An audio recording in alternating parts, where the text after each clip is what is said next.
வலியற்ற varicose vein சிகிச்சை எளிய 30 நிமிட செயல்முறை 7847045678. ஒன்றிய அரசு கொடுக்கிற பணமே 1.5 லட்சம் தான். தமிழ்நாடுக்கு இந்த வீட்டு வசதி வீட்டுத்துறைக்கு அர்பன் ஹாபிடேட் கொடுக்கறது ஒன்றிய அரசு 1.5 லட்சம் தான் கொடுக்குது. நம்ம தமிழ்நாடு அரசு 7 லட்சம் ரூபாய் கொடுக்குறோம். ஆக எவ்வளவு மானியங்க திட்டங்கள் இருக்குது. அதிகமா மானியம் தர ஒரே ஸ்கீம் எதுன்னா நகர்ப்புற வாழ்விட மேம்பாட்டு கொடுக்குற வீட்டுல தான் 7 லட்சம் ரூபாய் தராங்க.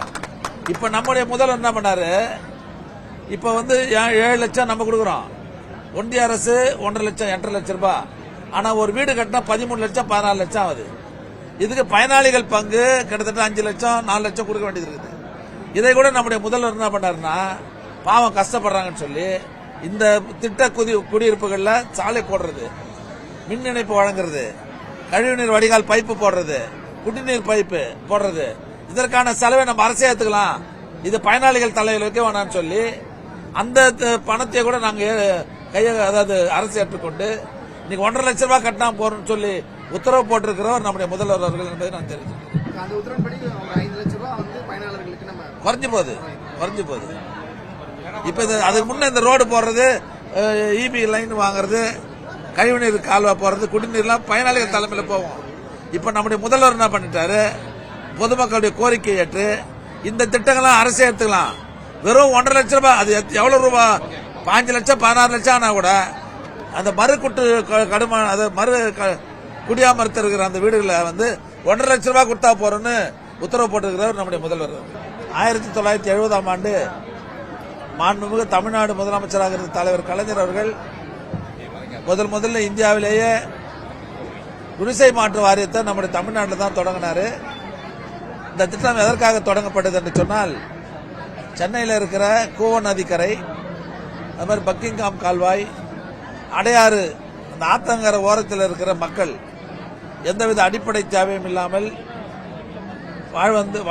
குடிசையில் வாழ்ந்த நிலையை எண்ணிய நம்முடைய கலைஞர் அவர்கள் இதெல்லாம் அப்புறப்படுத்திவிட்டு அவர்களும் காங்கிரீட் வீடுகளில் வாழ்ந்திட வேண்டும் என்பதற்காக இந்த அடுக்குமாடி வீடுகளை கட்டி 1970 குடியமர்த்தியவர் தான் நம்முடைய கலைஞர் அவர்கள்.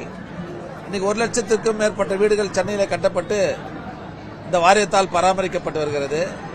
இருந்தாலும் நாங்கள் அமைச்சராக பொறுப்பேற்றதுக்கு அப்புறம், ஆட்சி வந்ததுக்கு அப்புறம் ஒரு குழு அமைச்சு நாங்கள் ஆய்வு பண்ணோம்.